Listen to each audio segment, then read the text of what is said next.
A Seccional São Paulo, da Ordem dos Advogados do Brasil, por sua Comissão de Direito das Artes, tem a honra de apresentar o webinar Lançamento do Grupo de Estudos Introdução ao Direito das Artes, evento promovido pela referida comissão, com o apoio da Comissão de Cultura e Eventos da OAB São Paulo. Informamos que este evento compactua com um dos objetivos de desenvolvimento sustentável estabelecido pela ONU. O objetivo: educação de qualidade. Com a palavra, senhoras e senhores, doutora Cíndia Regina Moraca, presidente da Comissão de Direito das Artes da OAB São Paulo. Olá, olá, boa noite a todos. Satisfação imensa. Olha, Danila! Um beijo especial para a nossa querida Danila, gerente da Secretaria das Comissões. E eu já começo, então, primeiro informando que Mercúrio está retrógrado, os sinais da internet estão colapsados.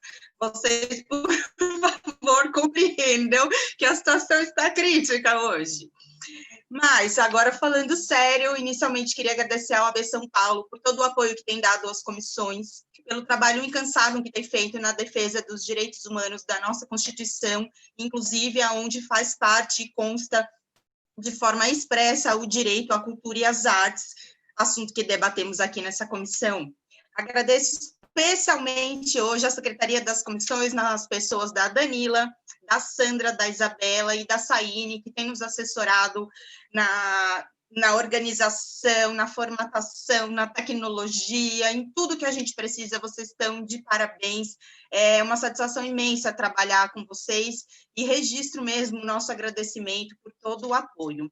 Hoje, excepcionalmente, eu vou tomar a liberdade para fazer as coisas diferentes. Eu queria agradecer a cada um de vocês que se inscreveu e que está aqui com a gente nessa sexta-feira, véspera de feriado chuvosa.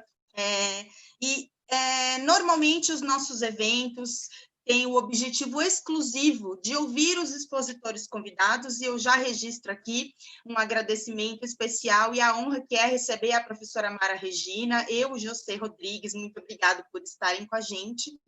Mas eu peço licença para conduzir de forma diferente, porque o propósito hoje é a gente contar para vocês sobre o nosso novo grupo de trabalho da comissão, que vai ser focado em estudos e pesquisas sobre direito das artes. Mas, para isso, eu queria repassar alguns detalhes que, às vezes, no cotidiano da nossa atuação na OAB, eu já estou inserida nas atividades de política de ordem há quase 10 anos, e a gente vai, então, criando projetos, desenvolvendo ideias, programando novas atividades, e, às vezes, os colegas vão chegando e a gente nem tem a oportunidade de dizer exatamente o que fazemos, mas quais são as regras para estarmos aqui hoje. Então, eu queria começar contando para vocês qual é a razão de ser de uma comissão da OAB. Elas são pensadas para assessorar e subsidiar a diretoria executiva no encaminhamento e soluções das matérias de sua área de abrangência. De que jeito? Elaborando trabalhos escritos e pareceres, promovendo pesquisas e eventos que estimulam o estudo desse tema, discutindo e defendendo todos os assuntos que são afetos à área de atuação de cada comissão, e também cooperando e promovendo intercâmbio com organizações e entidades que tenham objetivos iguais ou semelhantes, mediante a autorização prévia da diretoria.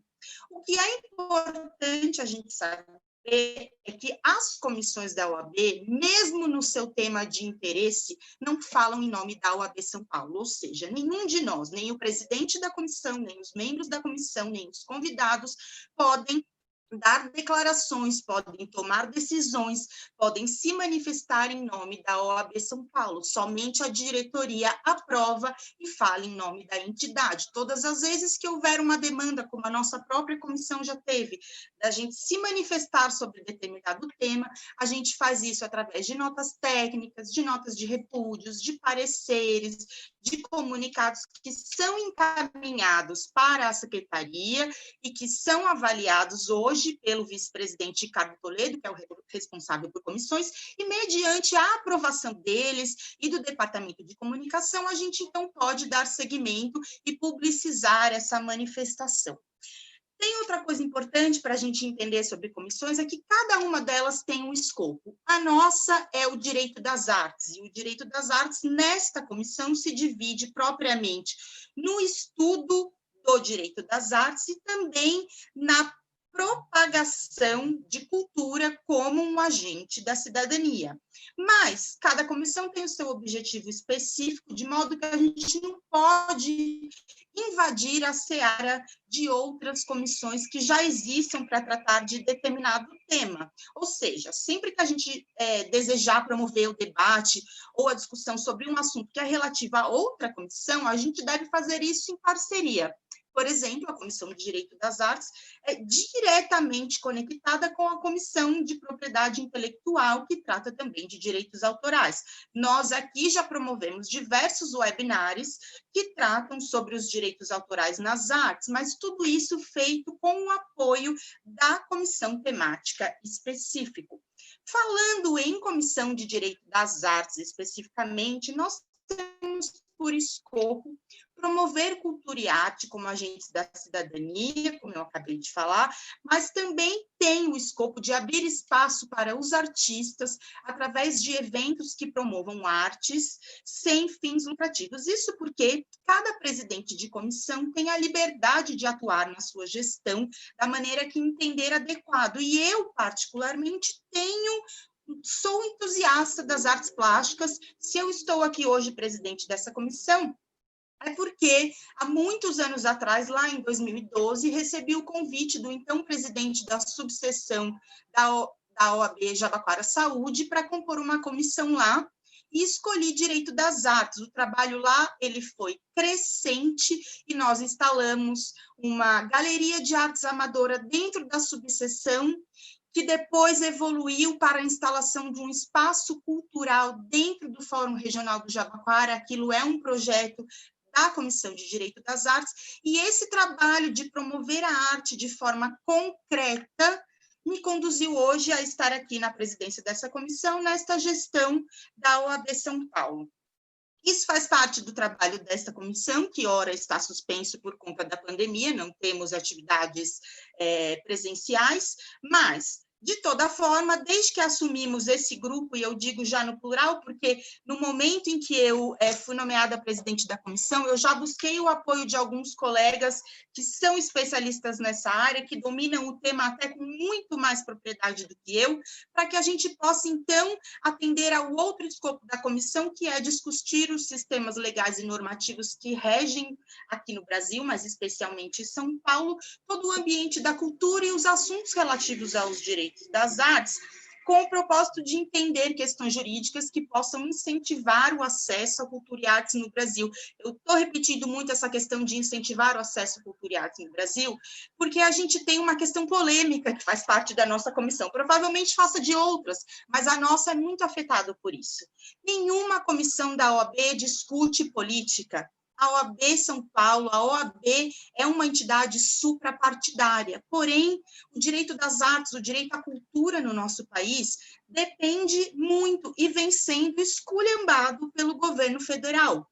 Isso torna impossível que a nossa comissão não discuta decisões, não discuta pareceres, portarias e legislações que são determinantes e que tem um caráter político. Isso não quer dizer que a gente discuta política. Jamais houve uma discussão de caráter político no nosso grupo, na nossa comissão, e eu fico muito satisfeita de estar com esse grupo tão coeso, que entende que o nosso trabalho vai além, que o nosso trabalho não é só ser superior a isso, é perceber quais são as nuances que nos afetam e lidar com propriedade no sentido de obter apoio, de fazer parcerias. A gente tem aqui a Genoveva Moura, representando a Secretaria da Economia Criativa, a gente tem a própria Daniele Torres, que além de ser uma especialista em captação de recursos na área da cultura, a Dani tem uma escola de cursos de captação, ela é especialista em Lei Rouanet, eu a conheci por conta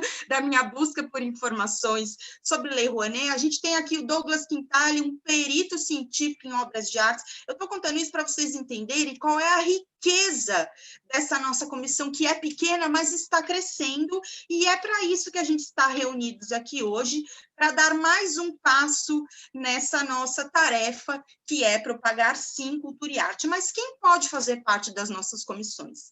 As comissões da OAB São Paulo são pensadas para serem compostas por advogados, mas também por profissionais cuja expertise seja de interesse do tema que afeta a comissão, mediante a aprovação da diretoria executiva e através de nomeação por portaria. Acabei de citar aqui, nós temos hoje na comissão 3 membros consultores, a Dani, museóloga, o Douglas, um perito científico, e a Thaís Bovo, que é historiadora da arte, e são membros consultores da comissão, mas são tão membros quanto todos nós, sabem tudo que eu faço todos os dias, é com eles que eu debato, é a opinião deles que eu ouço, e essa é a proposta que a gente quer manter aqui.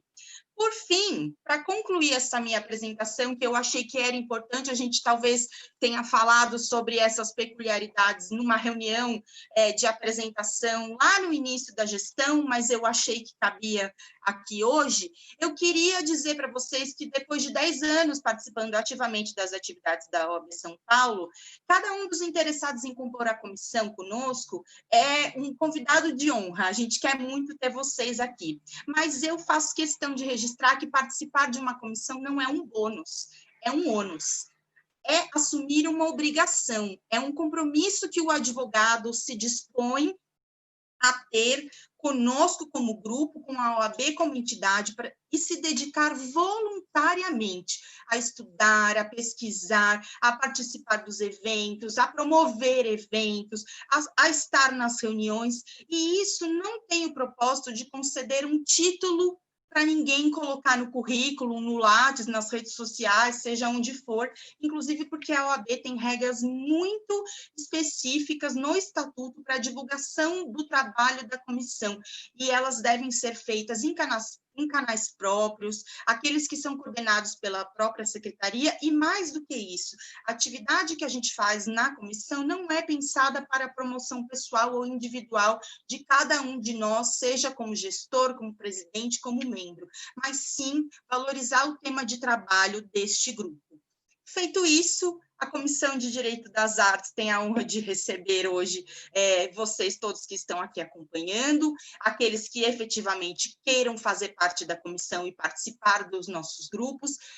Eu vou deixar depois ali no chat a informação como é que faz para entrar em contato comigo, para vir fazer parte destes grupos. Grupos, exatamente esse nome, por quê? Porque as discussões são feitas no WhatsApp. Apesar de toda a tecnologia que a gente tem disponível, de fato, ainda acho que o grupo do WhatsApp facilita a nossa comunicação. Porém, já deixo aqui uma colocação que talvez soe mal, e eu já peço perdão adiantado por isso, mas se você pretende fazer parte dos nossos grupos só para estar inserido em mais um grupo para você assistir o que a gente faz, eu te convido a não vir. A gente precisa de braços, a gente precisa de dedos que pesquisem, que opinem, que ajudem a responder. A gente não precisa de alguém só para estar lá no grupo, para depois você postar no seu LinkedIn, estou no grupo de não sei o que lá, que não serve para nada. Eu mesma já fiz isso, gente, já cometi essa gafe. Eu fazia parte de 89 grupos, porque eu achava que eu tinha que estar nos grupos. Meu Deus, eu preciso estar nesse grupo, é importante estar, não servia para nada. Eu não dava conta de ler, eu não sabia o que acontecia, eu perdia a informação, aquilo só me causava um estresse. Então, o meu convite é, se você tem interesse em fazer parte dos temas que eu vou te apresentar a partir de agora, será uma honra ter você conosco. Se você não tem disponibilidade para pesquisar, para debater, para conversar, para participar das reuniões, venha fazer parte dos nossos webinários. A gente está toda hora aqui reunindo, trazendo convidados especiais, vocês serão muito bem-vindos. Nos nossos grupos, a gente quer força de trabalho. E para vocês entenderem do que eu estou falando, eu vou passar a palavra pela coordenadora do nosso grupo de trabalho, que hoje tem sido um dos mais demandados, que é o grupo de trabalho que trata da Lei Aldir Blanc. Dani, a palavra é sua. Obrigada, Cíndia. Boa noite a todos. Sejam todos bem-vindos. Boa noite, doutores e doutoras. né? Eu adoro esse cumprimento, afinal de contas, eu que não sou da área jurídica, né? Então a gente tem outro formato, outro jeito de lidar, e eu sei que é o contrário, né? Vocês adoram a nossa informalidade, a gente adora o jeitão de vocês de falarem, então começo aqui brincando. Me apresentar rapidamente, na verdade, a Cíndia já falou, então é isso, eu sou museóloga, eu tenho uma escola, Cultura e Mercado, que é uma escola de cursos livres na área de cultura, e sou também sócia, diretora já há muitos anos, já são mais de 20 anos nessa estrada da Companhia da Cultura. Trabalho com captação de recursos, com a gestão e produção de projetos culturais há 20 e poucos anos, 23, se não me engano, né, como profissional, fora estágio, né, fora o período de escraviário que a gente tem na vida, né, então, são muitos anos realmente dedicados à causa e eu fiquei muito feliz e honrada quando a Cíndia entrou na comissão e me convidou para fazer parte dela, ainda mais por não ser advogada, né? Mas estou sempre aí cercada de vocês, porque lido muito com as questões das leis de incentivo à cultura, né? São muitos anos atuando com as leis de incentivo, então isso faz parte aí do nosso dia a dia, né? Para focar aqui, já que a gente tem pouquinho tempo, é curtinho para falar, eu queria contar desse GT, desse grupo de trabalho, que foi uma iniciativa que surgiu a partir dessa questão emergencial mesmo que a gente está vivendo da Covid-19. Então, se criou uma lei emergencial, né? Vocês melhor do que eu sabem as especificidades disso, e o quanto isso é algo difícil e desafiador. Acho que depois Genoveva pode também complementar um pouquinho sobre isso, porque, afinal de contas, a G está na Secretaria de Economia Criativa, então ela vai poder também dar um pouco a visão do quanto é difícil algo que surge, né? É uma lei, tem todas as especificidades jurídicas, a gente, num país de dimensões, né, continentais, a lei é descentralizada, então cada município, cada estado vai regulamentar de uma forma, e isso é o grande desafio, quer dizer, então a gente tem uma lei federal emergencial para o país inteiro, que é a Lei Aldir Blanc, mas que ela tem formatos, né? Ela ganha ali a sua normatização, a sua regulamentação, tem especificidades em cada município, em cada estado, porque até, inclusive, tem municípios que sequer têm secretarias de cultura, então imaginem a dificuldade que é implantar isso na prática. E por que isso? Porque a lei precisava chegar, né, o dinheiro, né, o recurso, desculpa, precisava chegar de forma rápida a quem estava precisando, né, já que o objetivo da Lei Aldir Blanc era repassar recursos emergenciais para os trabalhadores da área cultural, para que pudessem enfrentar esse momento da crise na pandemia. Então, para que serve esse GT? Para que o GT foi criado? Para auxiliar, para poder responder dúvidas, atender demandas que chegam das mais diversas vias, chegam das próprias outras comissões da OAB, chegam por via das secretarias mesmo, que têm questões, né, que têm dúvidas em relação a questões jurídicas mesmo, né, para poder estabelecer as suas regulamentações, os seus editais, etc., e até dos artistas e dos produtores que também procuraram e demandaram bastante a comissão, com dúvidas, com questionamentos, né? Enfim, principalmente, obviamente, em relação a questões jurídicas do GT. Então, o GT também se propôs a colaborar, né, no que ele pudesse, não só no sentido de esclarecimentos, mas de buscar e compartilhar informações, compartilhar nas nossas redes, entre os grupos, né? Então, a dúvida de um acabava virando a solução de muitos, né? Porque a gente fazia um pouco essa mediação e buscava uma informação qualificada, além de estudar mesmo, né? A gente tem acho que essa característica nos grupos de, como a Cíndia falou, de estudar, de pesquisar, surgem dúvidas até entre a gente mesmo, né, e que a gente vai atrás da informação, de compartilhar a informação. Então, até queria dar essa dica também. De fato, como a Cíndia falou, não dá para ficar nos grupos se você não for fazer nada, a gente precisa de força de trabalho, muito, mas é também uma forma, para estimulá-los a participar agora, né? É uma forma também da gente pesquisar, aprender e ter acesso a muita informação qualificada. Então, sintam-se convidados aí, reforçando o convite da Cíndia. É um grande prazer e realmente é uma honra enorme fazer parte dessa comissão. Eu só tenho a agradecer e desejar uma boa noite a todos. Muito obrigada, Dani. A Dani, muito articulada sempre, eu adoro ouvi-la. Sem mais delongas, já quero passar a palavra para a nossa colega Genoveva Moura, que hoje está representando o outro GT, que é o projeto de cartografia em direitos culturais. Gê, a palavra é sua. Boa noite a todos os participantes. Cíndia, muito obrigada. É uma honra fazer parte dessa comissão. E só complementando um pouco o que a Dani falou, realmente a Lei Aldir Blanc é um momento histórico da cultura. E surgem muitas dúvidas, a legislação ela é muito emperrada, então assim, os municípios e os estados tiveram muita dificuldade com a execução.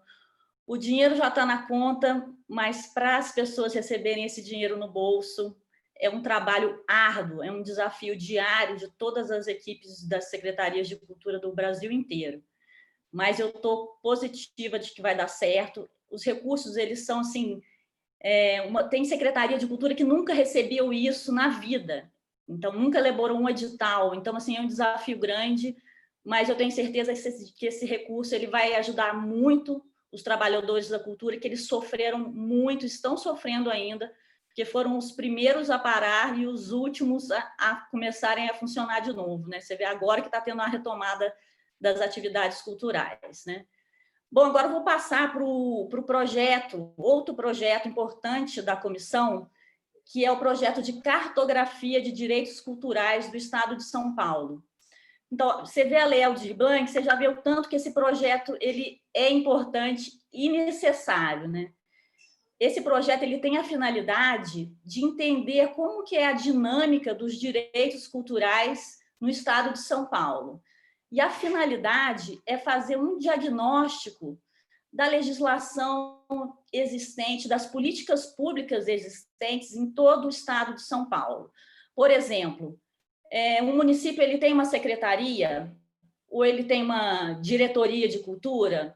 A secretaria ou a diretoria de cultura ela é vinculada à secretaria de esporte, turismo. Como que é feita essa dinâmica no Estado de São Paulo inteiro, né? O município ele tem um fundo municipal de cultura. Esse fundo é ativo. Ele tem um conselho municipal de cultura, porque com essas ferramentas é que as coisas vão acontecer. Então, é muito importante essa legislação e esse levantamento, né, do que existe de cultura no Estado de São Paulo, né? E, a partir desse levantamento, a comissão pretende fazer um diagnóstico e, a partir desse diagnóstico, o que a gente pode fazer? O que pode ser melhorado nas questões de políticas públicas, né? E o que a gente já fez, a metodologia para isso acontecer é um questionário que vai ser passado, a princípio, né, que é um projeto piloto, para algumas subseções da OAB. Esse é o projeto piloto. Esse questionário ele já foi elaborado pela comissão, ele é um questionário estratégico, com perguntas estratégicas, é muito interessante o nosso questionário. E esse questionário ele pode ser respondido por alguém responsável pela subseção da OAB e pode também ter uma parceria de algum gestor local de cultura. E é isso, gente. O projeto ele é riquíssimo. A partir desse projeto também, a gente pode até fazer um manual, né? Uma cartilha. Que foi? Exatamente, uma cartilha. E eu só tenho, assim, a desejar que esse nosso projeto realmente aconteça. Conto com o apoio de todas as subseções e conto com quem quiser realmente participar com força para a gente fazer esse projeto acontecer. E foi um grande trabalho das meninas para fazer esse questionário, e a gente teve apoio das secretarias da OAB, isso é muito importante. Eu acho que a nossa comissão ela é bem aprovada, né, por todos. E é isso, eu deixo o nosso convite aqui e agradeço, Cíndia, a todos vocês. Boa noite. Obrigada, Gê. Eu só queria esclarecer que a Daniele Torres e a Genoveva Moura são as coordenadoras do GT da Lei Aldir Blanc. Mas hoje a Genoveva estava representando as colegas Marjorie Faria e Carol Narst, que não puderam estar aqui conosco, que são as coordenadoras do GT, Projeto de Cartografia dos Direitos Culturais. Sem me alongar, já quero passar a palavra para o Douglas Quintali, que vai ser coordenador comigo nesse novo grupo de trabalho, estudos e pesquisas em Direito das Artes. Douglas, a palavra é sua. Boa noite a todos participantes. Meu áudio tá bom? Vocês me ouvem bem? A internet está ruim hoje, né? Então, bom, lembrando, nesse momento, nesse evento aqui, nós damos início ao grupo de estudos de Direito da Arte da Comissão de Direito das Artes da OAB de São Paulo, sob a tutela da nossa presidente, a doutora Cíndia Regina Moraca, que acabou de falar e me apresentou, então eu não vou me alongar, não é? E a quem eu devo sempre agradecer, né, a confiança de permitir mais essa experiência, várias, né? Essa mais uma, confiando em mim, a coordenação conjunta, como ela mesma disse, desse grupo, que dará a notícia novíssima de estabelecer um grupo de estudos de Direito das Artes, claro, para advogados, estudantes, cientistas, artistas, todas as pessoas envolvidas no mercado, não é? Nesse processo multi e interdisciplinar dessa recente matéria que é o direito da arte. Esperando que essas inter-relações entre direito, arte e ciências transmitam novas perspectivas e possam aclarar os nossos raciocínios e estabelecer o bem e a beleza, né, que é próprio da arte no mundo e num direito que estão em constante transformação.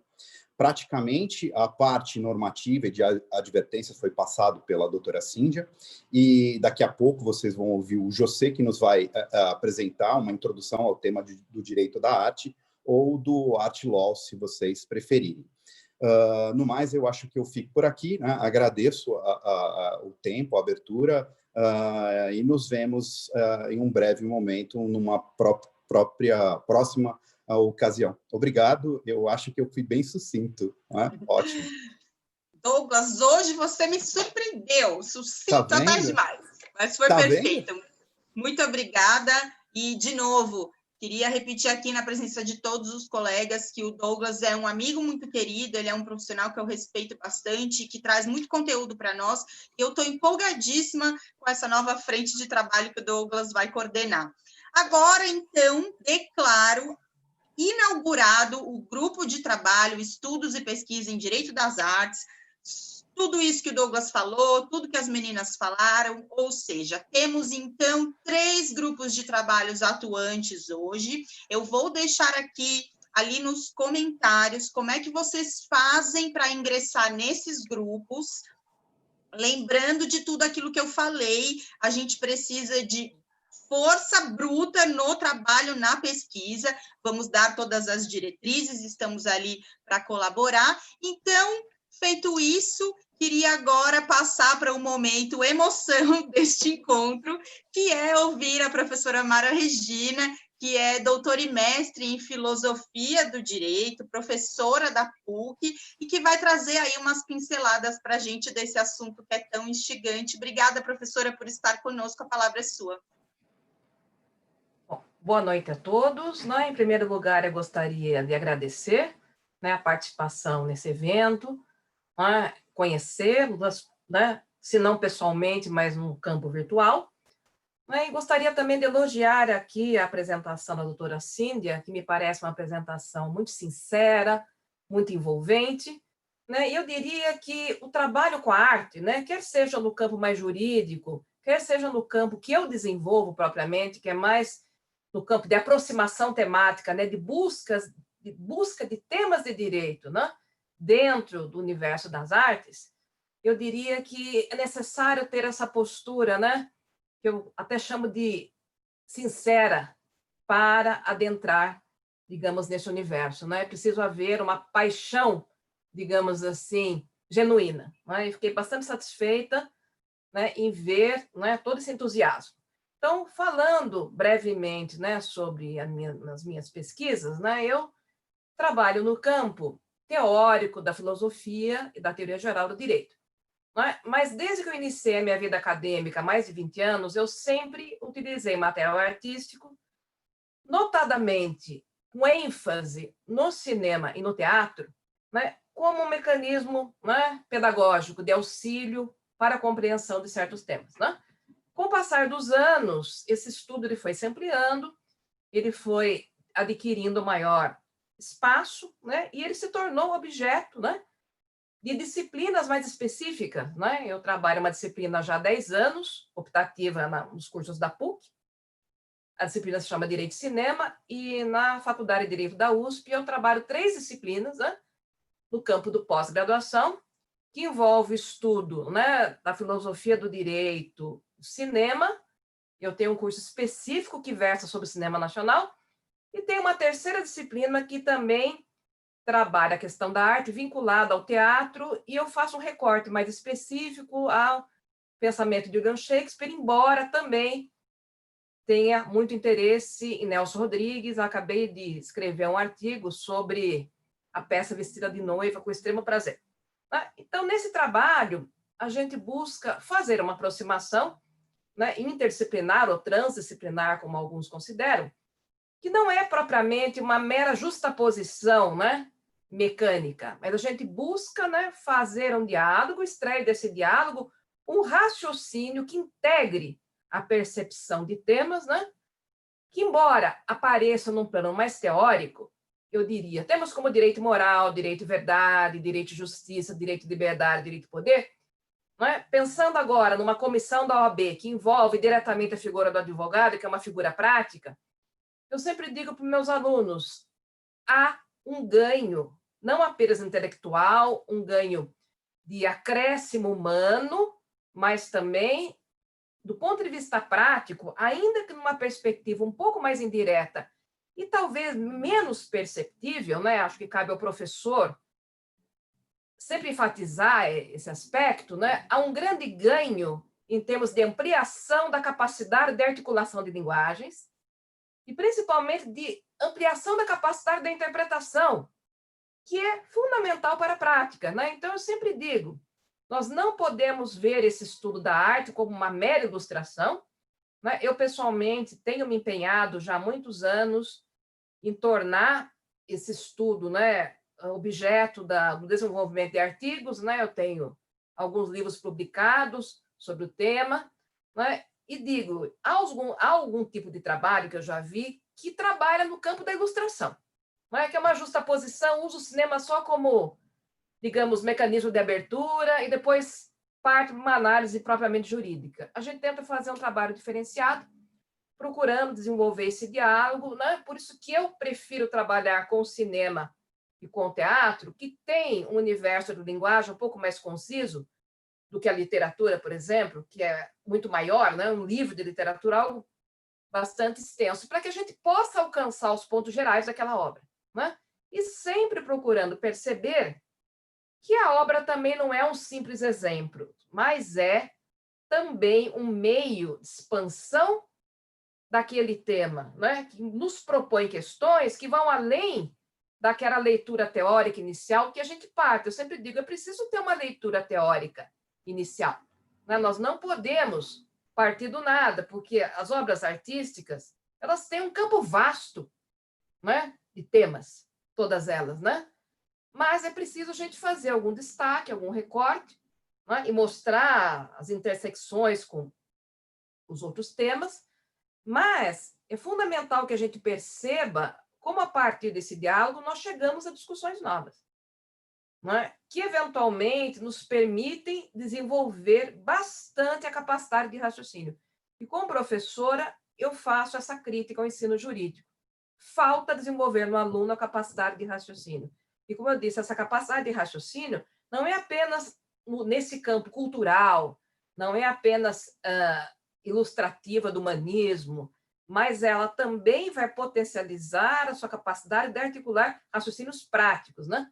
Eu sempre digo também aos meus ouvintes, né? Para analisar um filme, por exemplo, você desenvolve habilidade na percepção de várias linguagens, né? Porque o texto escrito, ele vai, digamos assim, exercitar aspectos mais racionais de entendimento semântico de certas ideias. A linguagem do cinema é uma linguagem muito mais ampla, né? Porque ela envolve elementos visuais, obviamente, que são extremamente importantes, mas ela envolve o movimento da câmera, ela envolve o cenário, ela envolve o vestuário, não é? Então, nós adquirimos a habilidade de percepção de ambientes que vão além da linguagem escrita, que também vão ser extremamente presentes na vida profissional. Não é? Como professora, é óbvio que eu também desenvolvo uma atividade não só de conteúdo, de preparar conteúdos, mas de me relacionar com pessoas, com os alunos. E o estudo desse material artístico também me ajuda nesse processo de relacionamento, que muitas vezes não é tão simples, né? Me ajuda no processo de administrar, por exemplo, os cursos virtuais que nós iniciamos assim, vocês sabem, né, da noite para o dia, fomos empurrados para esse modelo, e eu confesso que a familiaridade com a linguagem do cinema me ajudou a ter um certo conforto nesse modelo.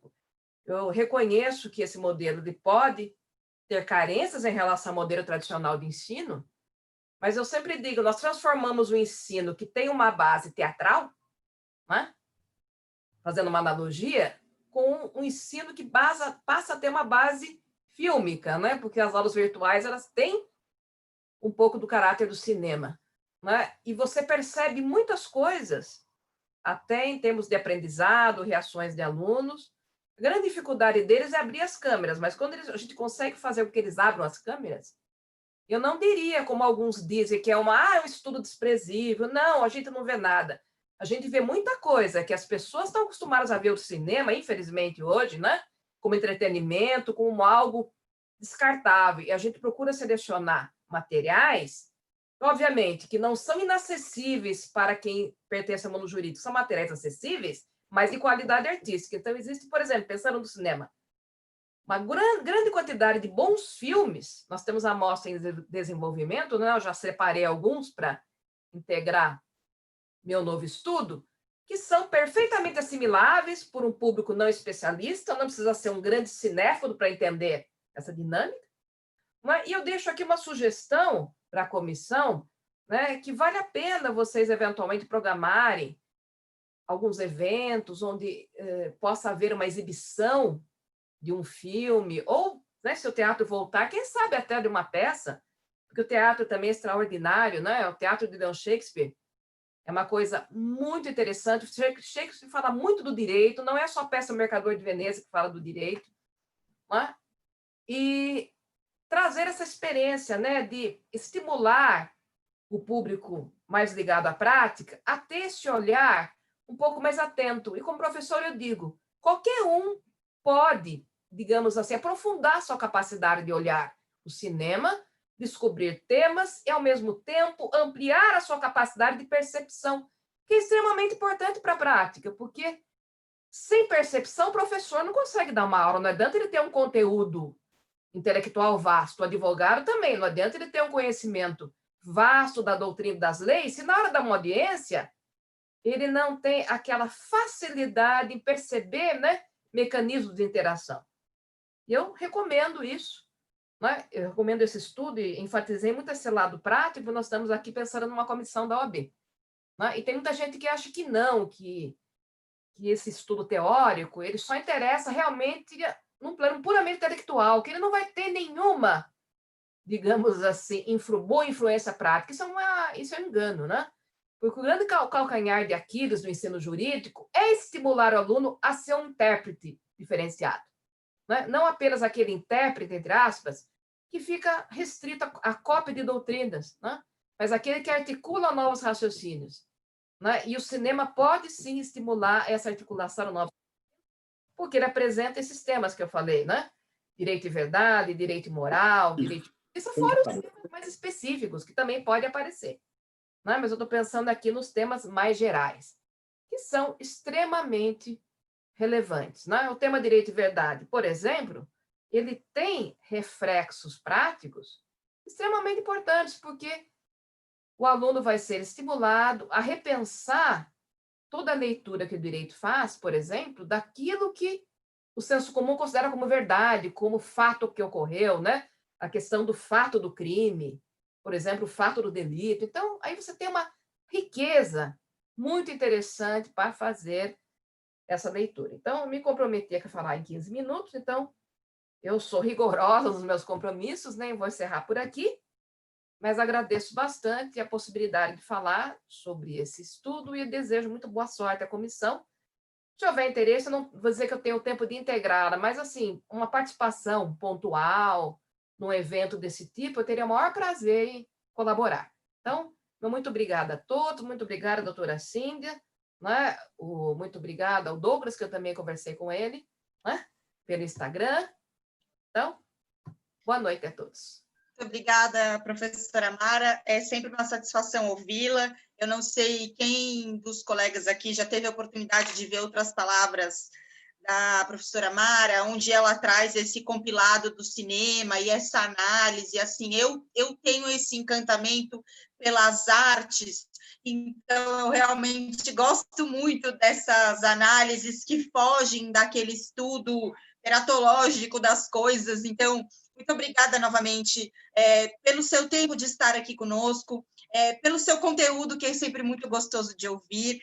A sua sugestão já está mais do que acatada. A OAB São Paulo tem ali na Maria Paula, na sede, um espaço perfeito. A gente já exibiu lá o filme A Juíza, e quem sabe, assim que acabar tudo isso que estamos vivendo, a gente possa já retomar as atividades e iniciar organizando aí uma sessão de cinema e um debate. Será, sem dúvida, uma honra para todos nós, e já está convidada para estar aqui conosco em outras ocasiões. O Douglas está aqui também fazendo essa ponte. Muito obrigada.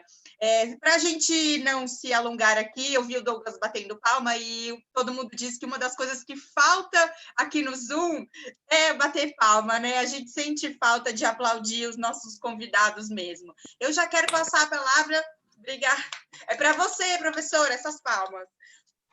Eu já quero passar a palavra para o nosso próximo expositor, que também é um colega, que eu estou muito satisfeita de que venha compor esse grupo de estudos com a gente, acompanho o trabalho dele, e acho fundamental que a gente tenha essa percepção de outros ares, de outros vieses sobre os nossos assuntos. O José Rodrigues é jornalista, é escritor e editor.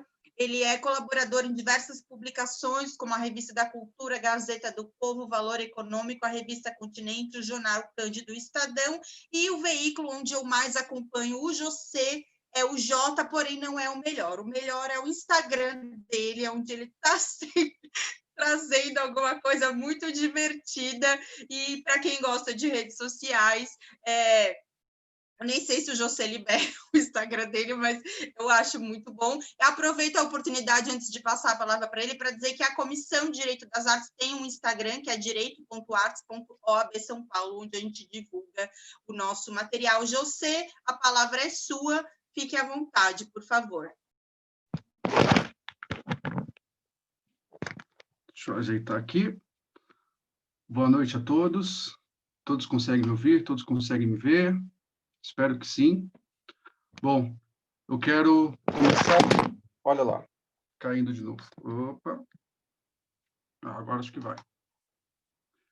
Bom, eu quero começar agradecendo aqui o convite da Cíndia, pela generosidade também. Agradecer o Douglas, a professora Mara, pela excelente exposição, e agradecer a todos que estão acompanhando agora essa conversa, né? E eu quero começar minha fala lembrando de um verso do Fernando Pessoa, que, na verdade, é uma frase do general romano Pompeu, da qual Fernando Pessoa tão bem se apropria, que é a famosa frase: navegar é preciso, viver não é preciso. Ao longo do poema, fica bem claro que o Fernando Pessoa quer dizer que há uma necessidade de navegar, há uma necessidade de enfrentar obstáculos e caminhos para se chegar a um destino. Mas agora eu quero propor uma outra interpretação desse verso, né? Que é encarar essa palavra preciso como um sentido não de necessidade, mas de exatidão, né? De acuidade. Navegar é, por excelência, um dos atos mais precisos que o ser humano tem, né? Precisa ser exato, precisa ser bem reto, precisa ter tudo ali na retidão. E já a vida, ela é inexata, né? Ela é imprecisa, ela depende de vários outros fatores internos e externos aí para que ela possa acontecer. Então, nesse sentido, o direito está mais para a navegação, né? Ele procura uma maior exatidão, com métodos, com regras, mesmo que o seu principal objetivo seja a vida, que é, por definição, inexata e imprecisa. E a arte, ela se assemelha muito com a vida, no sentido de também ser instável, de estar em constante mutação, em constante mudança, e isso acaba gerando aí, como a gente sabe, alguns conflitos, alguns embates entre as duas, né? E é justamente por conta dessa diferença, desse embate entre exatidão e inexatidão, que a gente precisa construir cada vez mais pontes, construir cada vez mais estradas e mais caminhos para ampliar esse diálogo. Isso já vem sendo feito há um bom tempo, mas a gente ainda tem muito chão ou muito mar para caminhar e para navegar ainda, né? Então, a bem dizer, o direito da arte ele tem aí mais de 130, 140 anos, inaugurado aí por meio de artigos e publicações em países como Itália, França, Alemanha, por nomes como Carlo Fada, o Gianfranco Negri Clemente, mas é possível dizer também que o ápice, né, dessa história aí, ela se dá entre as décadas de 70 e 80, principalmente nos Estados Unidos, com a publicação de livros, artigos, de nomes como Leonardo Boff, o John Merriman, o Ted Crawford, o James Fishman, enfim, uma infinidade. Então, é praticamente nos Estados Unidos, ali entre 70 e 80, que começa, né, que essa relação ela começa a ser discutida com maior seriedade e a formar um nicho aí mais sólido. E, nesse período, a natureza única da arte ela passa a ser reconhecida pelos legisladores, né, como digna de um tratamento mais sério e mais rigoroso, que foi aí fundamental para o desenvolvimento até de uma regulamentação maior do mercado de arte, como para a gente chegar aqui ao mercado de arte como a gente conhece hoje, né? Aqui no Brasil, a gente tem aí algumas iniciativas muito interessantes em relação ao estudo e à pesquisa do direito da arte. Talvez o maior que a gente tenha hoje seja o professor Marcílio Franca Filho, do Labirinte, mas a gente tem outros nomes que vêm adensando esse diálogo, né? Nós temos aí o Marco Antônio Lima Berberi, nós temos aí a Joyce Finato Pires, temos o Marcelo Conrado, aqui em São Paulo a gente tem a Cris Olivieri, a gente tem o pessoal da Redarte, que é da USP, né? Um grupo muito interessante que desenvolve aí um trabalho bem interessante. Então, são muitas pessoas aí contribuindo, né, para esse diálogo. E o diálogo ele é muito importante, né? A gente não pode deixar passar isso em branco. O Clement Greenberg, né, que é um filósofo e crítico de arte, ele via a história da arte como se fossem elos de uma corrente, né?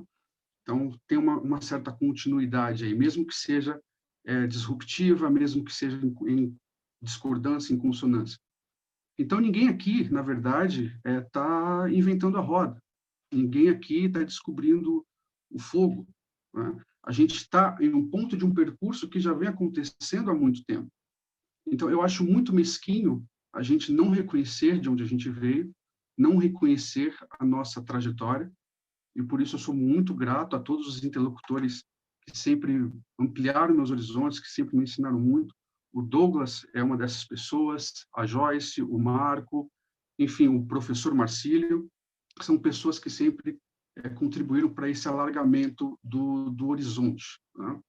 Isso me leva à questão, por exemplo, da dialética hegeliana, né?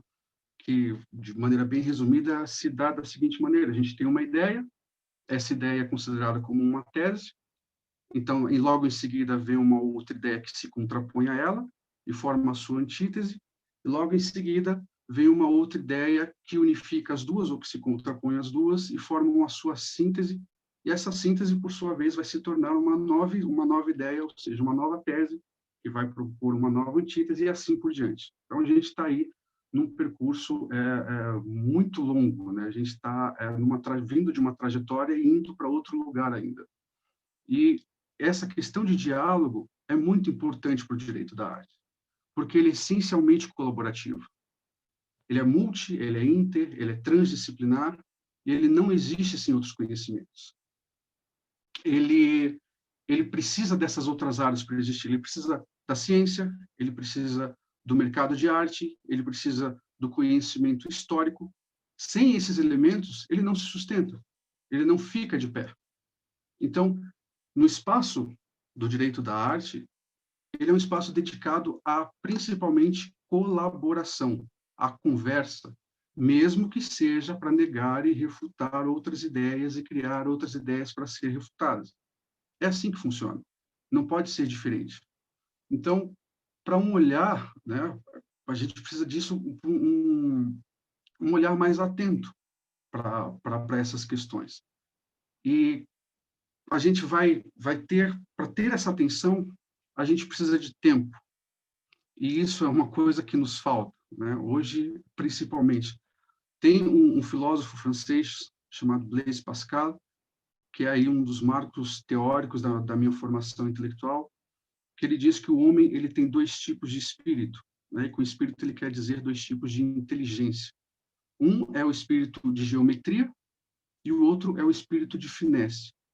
O espírito de geometria, ele é rápido, ele precisa ser para já, ele analisa as coisas de uma maneira muito mais rápida e até um pouco imediatista. Já o espírito de finesse, ele é mais demorado, ele requer mais tempo, ele requer mais atenção, ele requer mais cuidado, mesmo que suas respostas, né, mesmo que as respostas dadas pelo o exercício, né, mais longo e mais demorado não sejam tão exatas quanto o espírito geométrico, elas são necessárias. É necessário ter esse tempo, é necessário ter esse tempo de juntar ideias, de transformar ideias, como montar aí um quebra-cabeça, né? E qualquer grupo que se dedique a estudar o direito da arte deve ser, por excelência, um lugar de espírito de finesse. Ele deve ser um lugar onde se pode demorar o pensamento, onde a gente pode pousar, onde a gente pode, como o filósofo coreano Byung-Chul Han diz, onde a gente pode sentir o aroma do tempo, onde a gente pode ter uma dedicação mais lenta para fazer esse diálogo com outros elos da corrente, mesmo, de novo, que seja para negá-las e que seja para refutá-las. A gente precisa ter isso em mente, a gente precisa ter esse espaço. E, para finalizar, para não me alongar muito, eu volto, então, àquela frase, aquele verso do Fernando Pessoa, e da mesma forma que ele pegou emprestado do Pompeu, eu vou pegar emprestado dele, para dizer que navegar a vida a bordo do direito da arte é mais preciso, é mais exato e é mais necessário do que seguir sem ele. E eu acredito que é isso que esse grupo de estudos vai proporcionar aos seus integrantes. Então é isso. Eu agradeço a todos pela paciência e muito obrigado mais uma vez pelo convite. Muito obrigada, José. Gosto muito da maneira como todo mundo como você conduz a sua fala. Eu queria destacar de tudo que você falou, primeiro, do nosso respeito pelo professor Marcílio Franca. Eu já participei de um curso dele, e a maneira como ele conecta as coisas e faz uns paralelos assim entre a arte e o direito, realmente é encantador, ele é brilhante. Eu acompanho o trabalho dele e deixo aqui registrado que era para ele ter participado de um webinar conosco, mas aí veio a pandemia e não pudemos retomar, mas eu ainda tenho a esperança que ele venha uma hora aqui conversar com a gente. A Cris Olivieri, que você mencionou, já esteve conosco em 2 ocasiões, também é uma profissional que eu respeito demais, entende tudo do direito do entretenimento, fala de liberdade de expressão com emoção e com algumas convicções que se coadunam muito com as ideias que eu tenho sobre isso. Então, realmente, a Cris é incrível, representa a advocacia com muita propriedade. Eu queria, por fim, destacar da fala do José, que eu pensei em um monte de coisas para compor ali as biografias descritivas dos grupos, em especial esse de estudos em Direito das Artes, porque é um tema do qual eu sou entusiasta, mas agora eu quero apagar tudo que eu escrevi, porque eu quero colocar espírito da finesse, porque eu achei chique e quero que o nosso grupo tenha, assim, o espírito da finesse.